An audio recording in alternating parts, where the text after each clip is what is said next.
자, 여러분, 자유방송하는 날 인사를 전해드리고 있는 크립토 토마토입니다. 일단 어제 똥락부터 시작을 해가지고 여러가지로 좀 공유할 만한 소식도 있고 해가지고 영상을 한번 만들어 보고 있습니다. 자, 또 짧게 어떤 일이 있었는지 잠깐 보도록 하겠는데요. 이제 이 사람이 이야기를 하는 걸로 봐서는 비트코인이 어제 또 크게 하락을 했었죠. $1000 이상 또 하락빔이 나왔었는데, 그때 당시에 이 사람이 거래를 하는 플랫폼이 뭔지는 모르겠는데 XRP 가격에 또다시 이상이 생겼었다라고 합니다. 별건 아닌데 좀 특이해가지고 영상을 녹화를 해놨다라고 하는데요. 이런 식으로 XRP 가격이 막 뒤바뀝니다. 22센트였다가 이제 $9,800까지 올라갔었다가, 이런 현상들이 유독 XRP에 좀 자주 일어나는 모습을 볼 수가 있겠는데요. 이 사람은 이렇게 이야기를 하고 있습니다. 이 실제 XRP 가격은 무엇일까? 설마 이게 진짜 가격은 아니겠죠. 너무 높은 가격이긴 한데 좀 수상하다 이거죠. 어디까지나 희망사항이겠습니다만은 지금 현재 XRP 가격은 훨씬 더 떨어진 그런 안타까운 모습을 보여주고 있습니다. 자, 그 다음으로는 리플사가 이제 고용을 하고 있는, 새롭게 만들어낸 직책이라고 봐야 되겠죠. 리플사에서 고용을 하고 있는 이 두 자리에 대해서 잠깐 알아보도록 하겠는데요. 첫 번째로는 스태프 소프트웨어 엔지니어라고 불리는 이런 자리인데요. 여기 이런저런 설명이 나와 있는데 간단하게 요약을 해보면 이렇습니다. 기관급 등급의 탈중앙화 플랫폼 거래소를 만들고 암호화폐 시장에 실시간으로 연동을 가능하게 하며 유동성을 제공하며 유동성을 함께 모을 수도 있고, 그리고 알고리즘 모델링을 활용하고 적용시킬 수 있어야 된다라고 이렇게 자격 조건을 이야기를 하고 있는데요.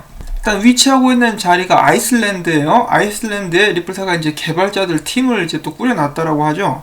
그 거래소로부터 이 탈중앙화된 차세대 거래소를 이제 리플사가 만들려고 노력을 하고 있는 것 같습니다.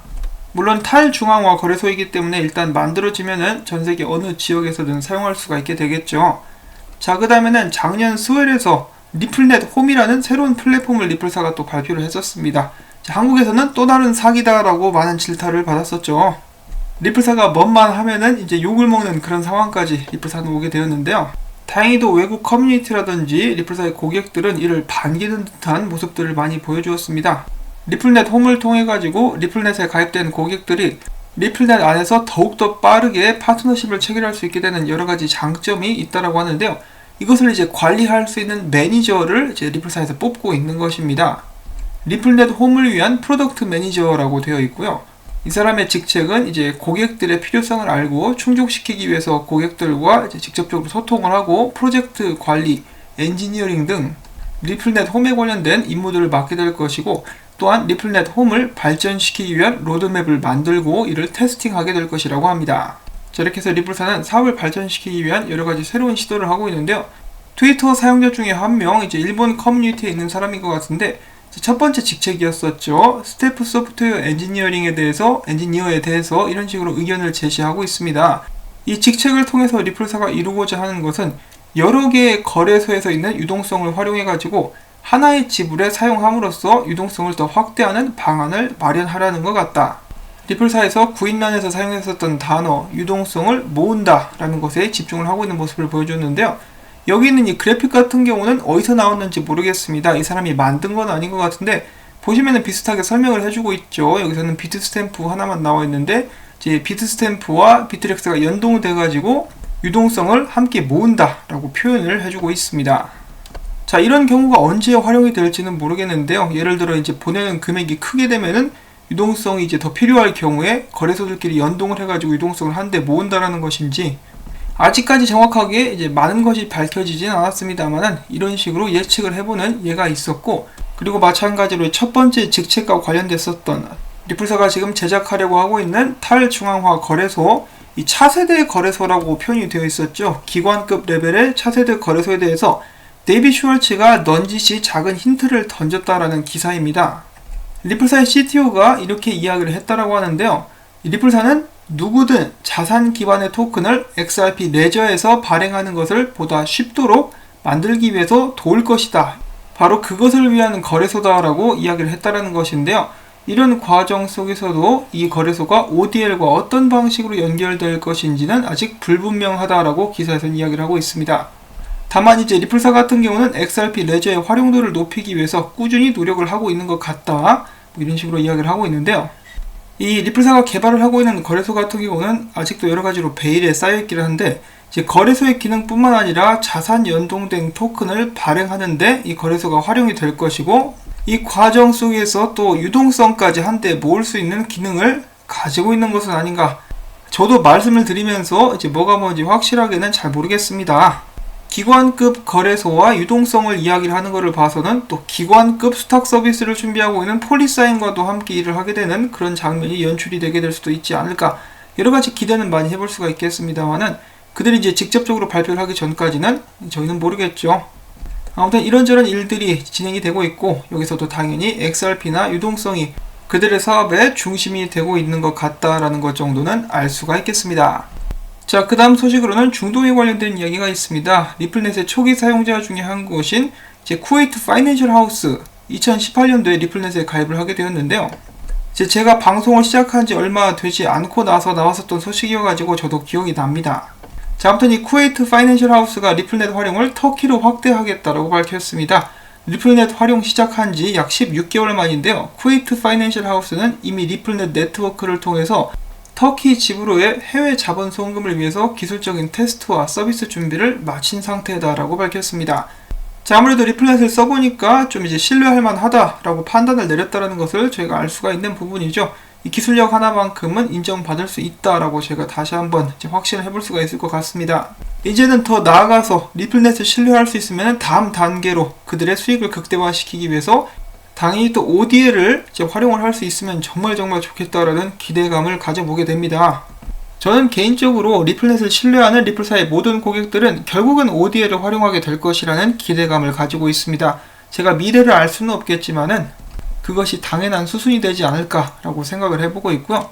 자, 그 다음에 마지막으로는 이제 저희 시청자 중에 한 분께서 이 링크를 주시면서 이것이 뭔지 좀 봐달라고 이야기를 해주셨는데, 이거를 딱 봤더니 공식적인 자료는 아닙니다. 여기는 이 사람이 있죠. 마르틴 벌크라고 이름이 되어 있는데, 이 사람이 만든 것을 다른 사람들이랑 공유를 하고 싶어가지고 이제 나름 정성을 들여가지고 이런 PDF를 만들었다라고 볼 수가 있겠습니다.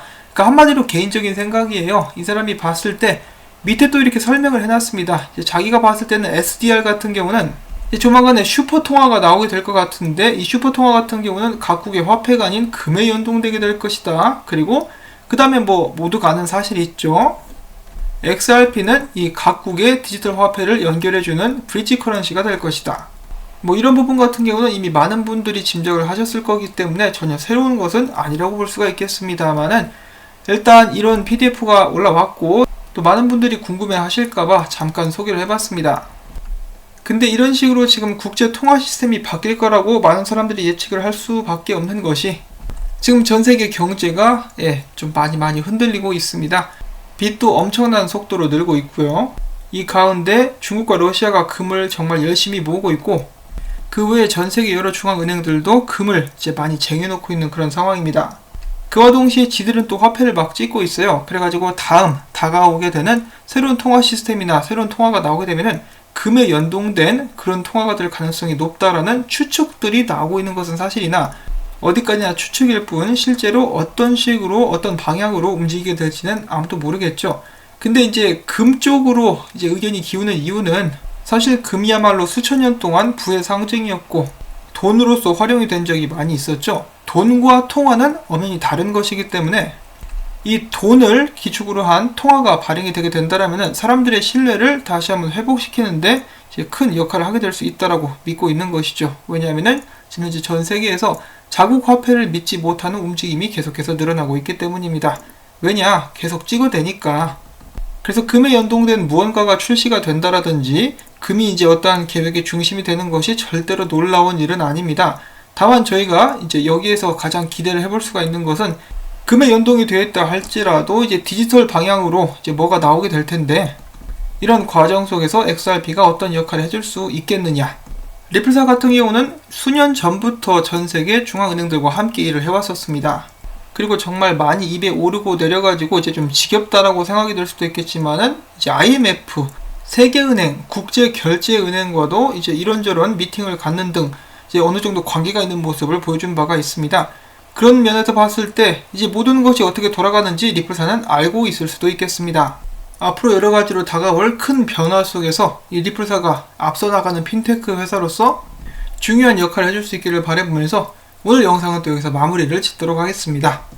정말 짧은 이런저런 소식들을 모아봤고 나중에는 좀 잡설이 길어지긴 했는데 그래도 재밌게 보셨다 싶으셨으면은 CF 한 편만이라도 마지막까지 시청 및 이 광고주 방문, 좋아요 여러분들께 다시 한번 부탁을 전해드리고 싶습니다. 여러분들의 그러한 도움에 다시 한번 감사 말씀 전해드리면서 저는 다음에 또 새로운 소식 가지고 인사를 전해드리겠습니다. 안녕히 계십시오.